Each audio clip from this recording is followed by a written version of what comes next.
Hello friends, how are you all? I am Vali and today I am going to discuss previous questions जो कि हमारे education subject के हैं December 2019 part 11. So in the previous lessons we have completed part 10.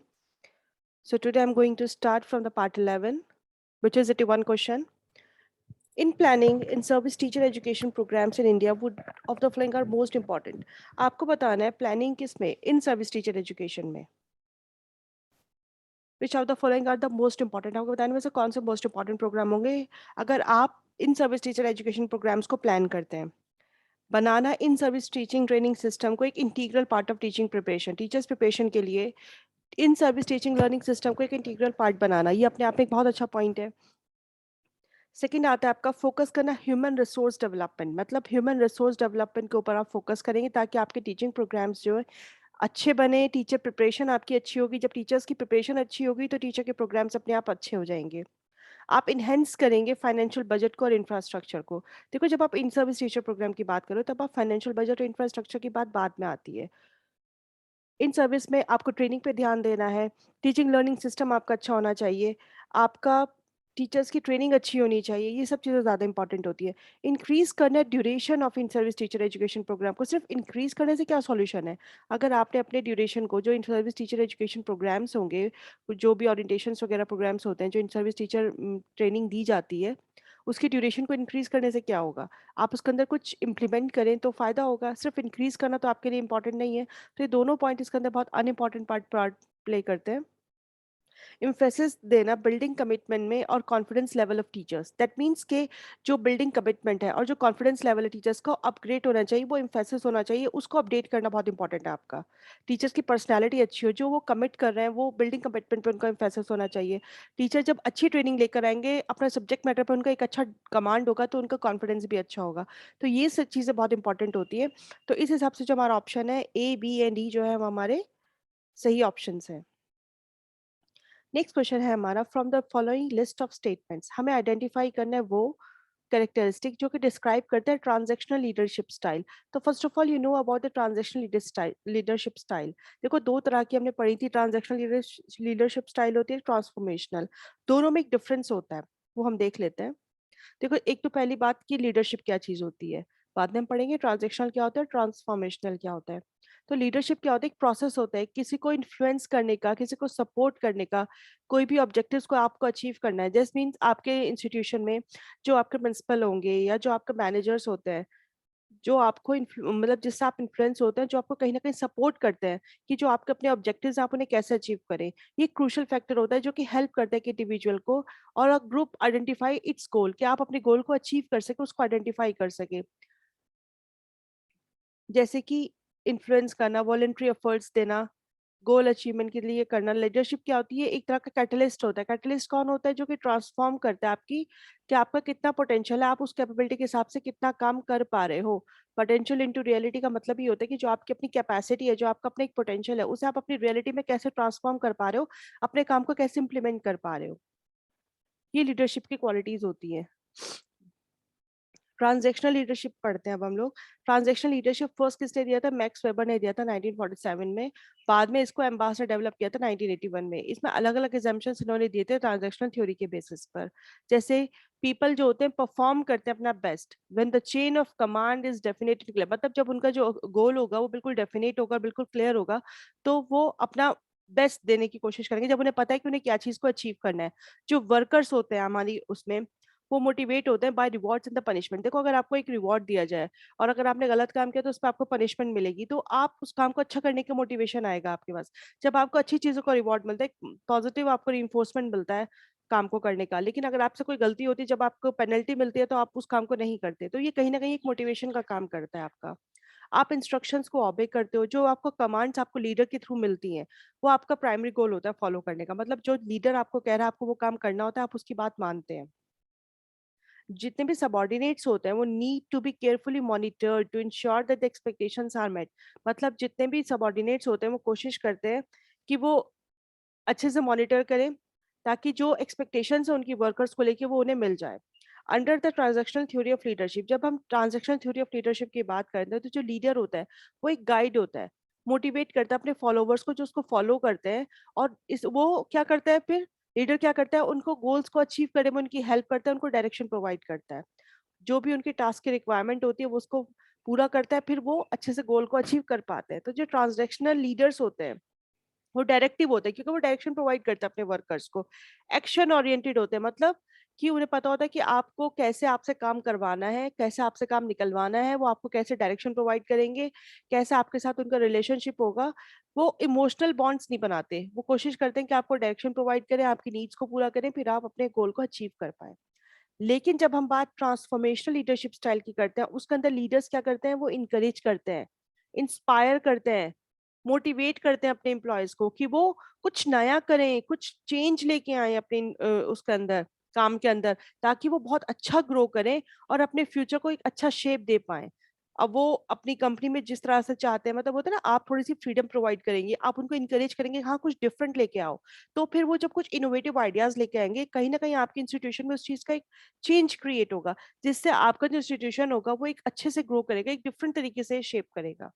तो ये चीज़ होती है। लेकिन जब हम ट्रांज़ैक्शनल लीडरशिप स्टाइल की बात करते हैं, वो लोग डायरेक्टिव होते हैं, एक्शन ओरिएंटेड होते हैं और उनके साथ कोई इमोशनल बॉन्ड्स नहीं बनाते वो अपने वर्कर्स के साथ। लेकिन जो हमारे ट्रांसफॉर्मेशनल लीडरशिप स्टाइल होता है, उसके अंदर लीडर्स जो होते हैं, वो अपने वर्कर्स को इनकरेज करते हैं, इंस्पायर करते हैं और उनको मोटिवेट करते हैं किसी, ताकि वो कुछ नया करें, कुछ नया क्रिएटिव करें कुछ। ये डिफरेंस होता है। तो इस बेसिस पे अगर हम कैरेक्टरिस्टिक की बात करते हैं ट्रांज़ैक्शनल लीडरशिप स्टाइल की, तो रोल एंड गोल क्लैरिटी होगा उनका, एम्फेसिस करेंगे कॉम्पिटेंसी बिल्डिंग पे और मॉनिटर करेंगे लोगों को। लेकिन मोटिवेशनल की बात आती है ट्रांसफॉर्मेशनल में, काउंसलिंग पीपल इंस्पायर की बात भी आती है आपकी ट्रांसफॉर्मेशनल में। तो इसलिए ये आपका बी और ई जो अपने आप कट जाता है, तो आपका आंसर निकल के आ जाता है A, C and D. Next question है हमारा, according to Sternberg which one of the following is the most important goal in learning teaching behaviour. देखो इसमें आपसे मोस्ट इंपॉर्टेंट गोल पूछा है कि इंटेलिजेंट बिहेवियर में कौन सा इंपॉर्टेंट गोल होता है। पहले तो बात आपको पता होना चाहिए स्टर्नबर्ग कौन है। रॉबर्ट स्टर्नबर्ग ने ट्रायर्किक थ्योरी दी थी 1985 में, और ये पढ़ते हैं हम इंटेलिजेंस में। आपको पता है इस बार 2021 में इंटेलिजेंस के इतने क्वेश्चंस आए हैं, multiple intelligence, theory of multiple intelligence आए हैं, हार्वर्ड गार्डनर से आए हैं। तो ये बहुत इंपॉर्टेंट थ्योरी है इनकी, इसलिए मैं इसका पूरा वो भी लेकर आई हूँ। रॉबर्ट स्टर्नबर्ग ने डिफाइन किया था ह्यूमन इंटेलिजेंस को as the cognitive ability to learn from experience, to reason well and to remember important information and to cope with the demands of daily living. That means कि आपका ये अपना intelligence होता है, ये आपकी कॉग्निटिव एबिलिटी कि आप अपने एक्सपीरियंस से कैसे सीखते हैं चीज़ों को, कैसे आप इंफॉर्मेशन को गैदर करते हैं, कैसे आपकी जो अपनी लाइफ की नीड्स हैं आप उन्हें कैसे कॉप अप करते हैं अपनी इंफॉर्मेशन के बेसिस पे। For example, he viewed intelligence, उन्होंने क्या किया था, उन्होंने इंटेलिजेंस को कैसे देखा था कि इंडिविजुअल जो होता है, अगर उसका एनवायरनमेंट चेंज होता है, तो वो कैसे खुद उस एनवायरनमेंट चेंज के साथ अपने लाइफ स्पैन को डील कर सकता है। मीन्स आप कहीं भी पढ़ने के लिए जाते हो, आप किसी नई शहर में जा रहे हो, किसी नई यूनिवर्सिटी में जा रहे हो, तो खुद को उसके हिसाब से आप कैसे एडजस्ट करते हो।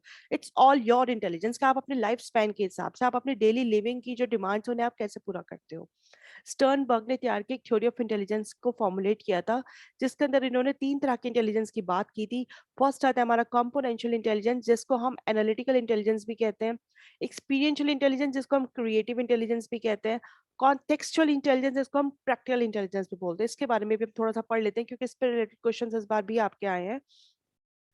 It refers to the ability to break down the problem into components. Componential intelligence की खासियत क्या होती है कि ये ब्रेक डाउन करता है प्रॉब्लम को छोटे छोटे उसमें, ताकि आप इजीली प्रॉब्लम को सॉल्व कर पाए। ये कहीं ना कहीं एक ट्रेडिशनल कंसेप्चुलाइजेशन जो होता है इंटेलिजेंस का, उसको रिफ्लेक्ट करता है कि क्या आप एकेडमिकली कैसी चीज़ों को अचीव करते हैं, आप बुक स्मार्ट इंटेलिजेंस आपके अंदर कैसा है, कि आप प्रॉब्लम सॉल्विंग स्किल्स आपके अंदर कैसी है, आप कैसे एब्स्ट्रैक्ट रीजनिंग करते हैं, कि अगर आप प्रॉब्लम को छोटे-छोटे टुकड़ों में तोड़ लेते हैं तो उससे आपको प्रॉब्लम को सॉल्व करना ज़्यादा आसान हो जाता है। ये बात कहते थे कंपोनेंशियल इंटेलिजेंस के अंदर। जो आपका एनालिटिकल इंटेलिजेंस होता है, ये एक प्रॉब्लम सॉल्विंग स्किल होती है, जो कि 3 तरह के कंपोनेंट से मिलके बनता है। जैसे आपका मेटा कंपोनेंट, परफॉर्मेंस कंपोनेंट्स और knowledge acquisition component. Meta component का मतलब है कि आप किस तरह से चीज़ों को कंट्रोल कर पा रहे हैं, कैसे मॉनिटर कर रहे हैं अपने कॉग्निटिव प्रोसेसिंग, अपने ब्रेन की हेल्प से। ये आपकी परफॉर्मेंस कंपोनेंट को बताता है मेटा कंपोनेंट। परफॉर्मेंस कंपोनेंट्स क्या करते हैं, हेल्प करते हैं किसी भी टास्क को परफॉर्म करने के लिए, किसी भी प्रॉब्लम को सॉल्व करने के लिए। जैसे कि आप कितना अटेंटिव है काम को लेके, कोडिंग कैसे कर पा रहे हैं, आप चीज़ों को याद कैसे रख पा रहे हैं, चीज़ों को कोड कैसे कर पा रहे हैं। ये सब चीज़ें आपकी आती है परफॉर्मेंस कंपोनेंट में। नॉलेज एक्विजिशन कंपोनेंट की जब हम बात करते हैं तो नॉलेज को कैसे आप एक्वायर करते हैं, कैसे ग्रेस्प करते हैं, अलग अलग स्ट्रेटेजीज लगा के, ये आता है आपको नॉलेज एक्विजिशन कंपोनेंट में। तो इसलिए कंपोनेंशियल इंटेलिजेंस को एनालिटिकल इंटेलिजेंस भी कहा जाता है। फिर आता है हमारा एक्सपीरियंशियल, जिसका मतलब आप वर्ड से समझ जाएंगे, एक्सपीरियंस के बेसिस पे आप जो चीजें समझते हैं। क्रिएटिव इंटेलिजेंस, कि आप डिफरेंट डिफरेंट वे से किस तरह से आप अपनी प्रॉब्लम को सॉल्व कर रहे हैं।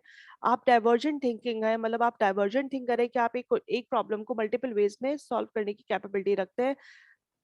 It uses prior knowledge and experience to come up with new ideas and solve problems. आपके पास जो अपनी प्रीवियस नॉलेज है और जो आपने अपना नए एक्सपीरियंस लिया है, उन दोनों के बेसिस पे आप नए आइडियाज ला के किस तरह से अपनी प्रॉब्लम को सॉल्व कर सकते हैं। ये आता है हमारा एक्सपीरियंशियल और क्रिएटिव इंटेलिजेंस में। एक्सपीरियंशियल इंटेलिजेंस आता है में आते हैं आपके दो कंपोनेंट, जिसको हम बोलते हैं ऑटोमेशन एंड नॉवेल्टी। ऑटोमेशन का मतलब होता है कुछ एस्पेक्ट्स आपके इंफॉर्मेशन के प्रोसेसिंग के जो ऑटोमेटेड होते हैं, जिसके अंदर आपको बहुत ज्यादा टेंशन की या एफर्ट्स लगाने की जरूरत नहीं होती।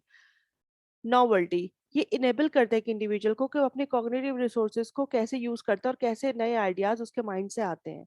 ये आता है आपका नॉवेल्टी में, कि कैसे आप खुद को क्रिएटिव बनाते हो, कुछ चीजों के लिए बहुत एफर्ट लगाने की जरूरत नहीं होती। आप अपने ब्रेन को किस तरह से यूज करते हैं, अपने इंटेलिजेंस को कैसे यूज करते हैं नए नए आइडियाज लेके आने के लिए। इसीलिए इसको क्रिएटिव इंटेलिजेंस भी कहा गया है। फिर आता है हमारा contextual and the practical intelligence. ये रेफर करता है to the ability to use the information to function effectively in life, कि आप अपनी लाइफ में किस तरह से अपनी इंफॉर्मेशन को यूज करके अपनी ब्रेन से अपनी लाइफ को अच्छा बना सकते हैं। इसलिए इसको स्ट्रीट स्मार्ट भी कहा जाता है। कॉमन सेंस आप कहाँ कैसे लगा सकते हैं। It is the ability to understand and deal with everyday situations and event successfully, कि आप कैसे अपनी लाइफ को इजीली डील कर पा रहे हो। अगर आपकी लाइफ में कोई प्रॉब्लम आ रही है, आप उसको कैसे डील कर पा रहे हो और कैसे आप उसको सक्सेसफुली सॉल्व आउट करके अपनी लाइफ को अच्छा बना पा रहे हो। ये एबिलिटी होती है आदमी के अंदर कि खुद को अडेप्ट करना, एडजस्ट करना किसी भी चेंज के साथ। कोई भी चेंज आपकी लाइफ में आ रहा है तो आप उसके साथ खुद को कैसे अडेप्ट करते हैं, कैसे एडजस्ट करते हैं, अपनी रिक्वायरमेंट्स को पूरा करते हुए किस तरह से आप अपनी रियल लाइफ प्रॉब्लम्स को सॉल्व करते हैं और उनको हैंडल करते हैं। तो हमने 3 तरह के इंटेलिजेंस पढ़े। फर्स्ट कंपोनेंशियल, जिसको हम एनालिटिकल इंटेलिजेंस बोलते हैं। सेकंड एक्सपीरियंशियल, जिसको हम क्रिएटिव इंटेलिजेंस बोलते हैं। And the third is the contextual, जिसको हम प्रैक्टिकल इंटेलिजेंस बोलते हैं। ये पढ़े हमने रॉबर्ट स्टर्नबर्ग की ट्रैकिंग थ्योरी में, जिन्होंने ये बताया था कि आप किस तरह से अपने इंटेलिजेंस को यूज करते हैं डिफरेंट डिफरेंट सिचुएशंस में। तो इस क्वेश्चन का आंसर हो जाता है हमारा, अकॉर्डिंग टू स्टर्नबर्ग हमें आंसर देना था कि कैसे कन्फ्रंट करते हैं आप नॉवल टास्क को और सिचुएशंस को लर्न करने के लिए, डील विद देम। सिचुएशन को एनालाइज करना, ये बात स्टर्नबर्ग ने नहीं कही थी। Probing and eliciting ideas, presenting the structure of thoughts and ideas, नहीं, उन्होंने तो बात की थी कि आप अपने इंटेलिजेंस को कैसे यूज करते हैं डिफरेंट डिफरेंट सिचुएशंस में, कैसे आप अपने कॉग्निटिव प्रोसेसिंग को यूज करते हैं।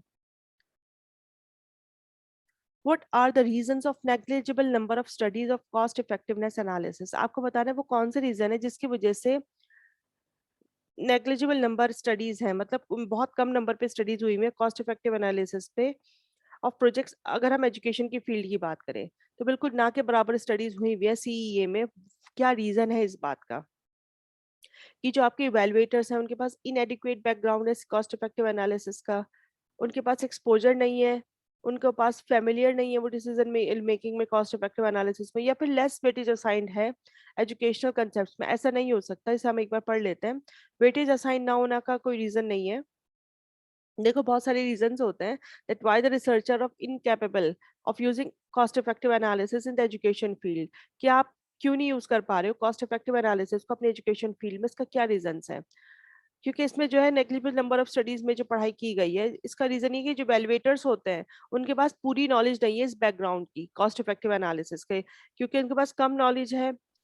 वो इनकैपेबल हैं कैलकुलेट करने में कॉस्ट इफेक्टिवनेस को, इफेक्टिवनेस समटाइम्स इनएडिक्वेट नॉलेज जो होती है जिसकी वजह से रिजल्ट्स गलत आते हैं, इसलिए वो उसको यूज नहीं कर पाते। जो कॉस्ट इफेक्टिव एनालिसिस है उसकी अपनी एक अलग नॉलेज है, उसको यूज कैसे करना है इसके लिए आपको प्रॉपर सब चीजें पता होनी चाहिए।